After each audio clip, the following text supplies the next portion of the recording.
This show is clean. Borg. Pretty much. Mike's Daily Podcast. Effizode 768. Hello, it's Mike Matthews broadcasting from the last place on earth, located somewhere in PodCastro Valley, California.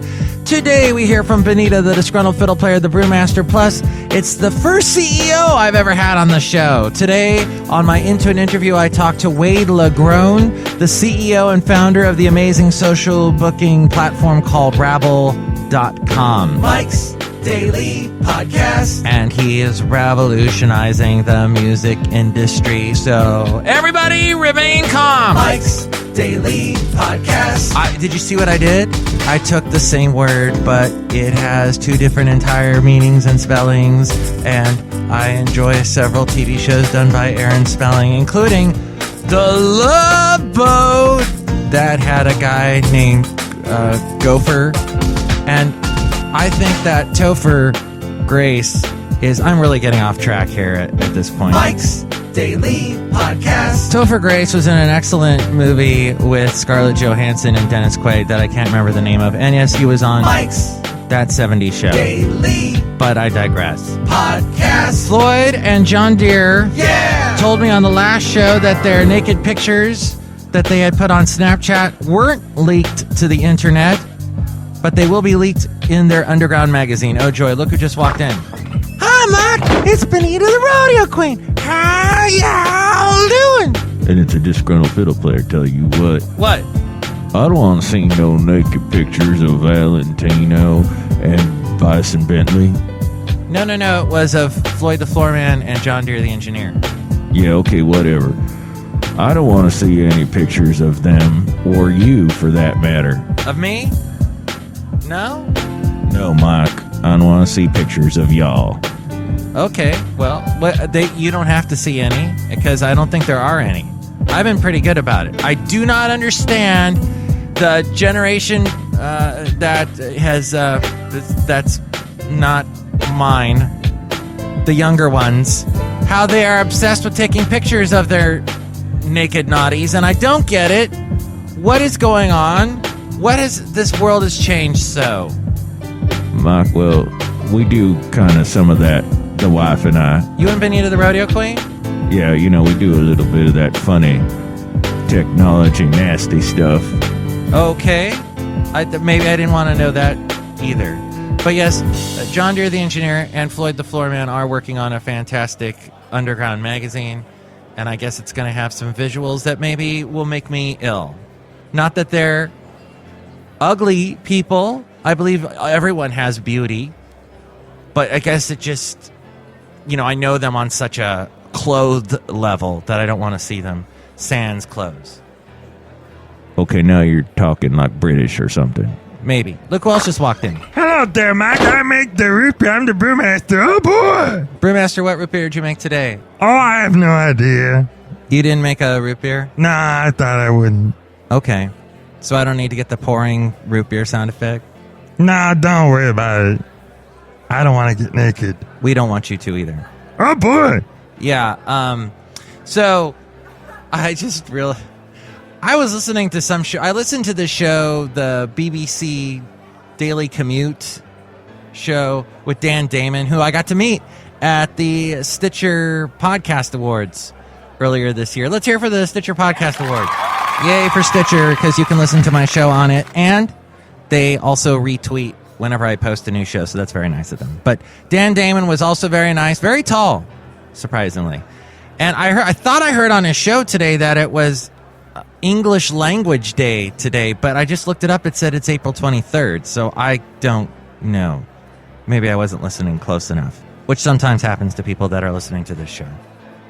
But what is something to listen to now is this fascinating story, which, oh my gosh, I usually have a fascinating story right here, and I don't have anything prepared. My bad. But I will tell you that I did go to a haunted house. It was actually one of these theme attraction things that they build. Actually, this one is built at the Pleasanton Fairgrounds. They set up 6 haunted houses. And those things are such a hoot. I went to one in Alabama. That's the last one I went to, which was like now 6 years ago or so. And that one was amazing. It was just on the outskirts of Muscle Shoals, Florence, Alabama, which actually I discuss with WADE LAGRONE coming up in just a moment in our interview. The fine area of Muscle Shoals, Alabama. So haunted houses are fun because you get these young people that love to dress up, put the makeup on, and scream at you. They like just, hide behind a little corner and then jump out at you. And I believe the rules of most haunted houses is they're not allowed to touch you in any way. In fact, we did have a story in one of our news segments about haunted houses a couple months back. And it was just fascinating, all the work that's put into them now. They're getting bigger and bigger and more technical. And this one had one of those rooms that spins like you walk through a huge barrel, and they've got lights spinning around you, and oh boy, those make you sick. And it had all these cool little sets and interesting costumes, of course, and people coming at you with the gas-powered buzz saws that don't have any chains in them, but they still make the noise and it still scares you. But the best part was at the end of this one haunted house they have called Buried Alive, where you go in a group and you're all holding a rope so that you don't get lost, and you walk through these really tight corridors and people jumping out at you and all kinds of cool effects. And they also give you like this little light. And I was the leader of the group, so I was the one that had the light. And we come around the last corner, and this woman yells at me, one of the players, dressed in full costume and makeup, just yells at me and scares me.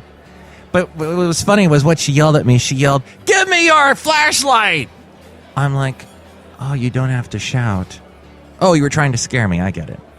So haunted houses, fun, aren't they? The little homespun haunted houses. Do you love those? Email me, mikesdailypodcast@gmail.com. Tell me what you think of them. We read your comments on the section emails from email. Also email me there if you'd like to be a guest on the show, or if you'd like to sponsor the show, mikesdailypodcast@gmail.com. We also have the website, mikesdailypodcast.com, with links to where to listen to the show in iTunes. Subscribe to the show in iTunes, and also you can rate and comment on the show. If you do that, more people find out about us. There's also a link to where to find us on Facebook. Like the Facebook page, and when I post a new show, share it with your friends. More people find out about us that way if you do that too. There's also links to where to find us on YouTube, SoundCloud, Spreaker, Mixcloud, Podomatic, Yelp, Tumblr, Twitter. And there's also the Amazon deal of the day. Click on that and buy something at a great discount, and that helps out the show too. And if you buy anything through Amazon, make sure to go through mikesdailypodcast.com. And you can also check out all my past interviews, as well as the blog and the daily podcast picture at mikesdailypodcast.com. Benita, the rodeo queen, you just took a selfie with your shirt off. Yeah, Mike, I'm using that Snapchat thing y'all were talking about, and I'm sending it to the Disgruntled Fiddle Player. Yeah, yay for me. Well, you two are just such a cute little married couple. Thanks, Mike. I gotta go. Bye, I'm gonna throw it. What did she say? Into an interview. Mike. Hello, Wade. Hey, how are you? Good. Welcome to Mike's Daily Podcast. I'm untangling cords. 1 second here. Oh, that's fun. Oh, I don't even want to try to untangle all the cords I have. It's... I might become part of the cords, and it'll be like the Borg. I'll be a cord Borg. So tell me about RABBL, RABBL, and what is it? Wait, and it's WADE LAGRONE, or is it Lagrone like Italian? It's LAGRONE. LAGRONE, Yeah. Okay. We started RABBL because, we felt like, I'll give you the biggest picture. We felt like the last 10 years had been sort of a revolution in a lot of things. So, 10 years ago, or 10 or 15 years ago, you didn't have a whole lot of choice in terms of what kind of entertainment to watch on TV. You didn't have a whole lot of choice about what your local music store stocked. And so what you could buy was, with the exception of the Columbia House Record and Tape Club, what you could buy was pretty much what was in your store. Uh-huh. And in the last 10 or 15 years, consumers have learned to get all that stuff on demand, when they want it. And that's a great benefit for everybody. And the last part of the entertainment world, not, movies and TV and music, the last part of the entertainment world that is not that way is live music. Live music is still booked and scheduled just like it was 60, 70, 80, 100 years ago. True. That's very true. Yeah. And there are, there are more tools than they used to have, but the basics, the idea that like, I'm going to take this act, I'm going to promise them some money, and then I'm going to hope that if I line up a venue that the concert will work. That idea is a very old idea. And in the age of the internet, when you can find out stuff from people so much faster and without any cost, that it just seems a little crazy to us to do it that way. So the old model is first you book the show, then you sell the tickets. But with RABBL, it's the opposite. It's first you sell the tickets, and then you book the show. What would be a band example where you have a band? One of our first bands to use this was Clap Your Hands, Say Yeah. So they're great band, and they were on a East Coast tour, and they wanted to decide whether or not they should play Baltimore in addition to Washington. They already had a gig lined up at the 9:30, but Baltimore's close. They had a day off in the schedule, and so they wanted to know. And so they used RABBL, and so they asked their fans, well, should we play Baltimore? Mm-hmm. And, 124 people said yes by reserving tickets with a credit card. And they didn't get charged until the show was booked. And that's the way it works. And so it's voting with your feet, really. I mean, it's voting with your credit card. And the beautiful part about it is that the fans don't take any risk. I mean, we don't actually charge them until we know for a fact that the show's going to happen. That's a great idea, Wade. Well, I'm glad you like it. I mean, we've been cranking along on this. We launched in March of 2013. And what is the name RABBL, RABBL, in relation Yeah, to? that's a little embarrassing. So when we started the company, we wanted the name RABBLE, as in RABBL Rouser. Uh-huh. Because we believed that, we were going to enable people to make, crowds of people to make great things happen. And we couldn't afford the RABBLE.com. So it's RABBL. There's no other reason for it than that. Well, that's fine because people drop vowels all the time on the internet, right? Tumblr. Well, these days it's nearly impossible to start a company with an English word unless you have a lot of capital and a lot of letters, like Mike's Daily Podcast. that should work. Got that website really right. quick. But wow, so you've had Clap Your Hands, Say Yeah, and who are some of the other bands?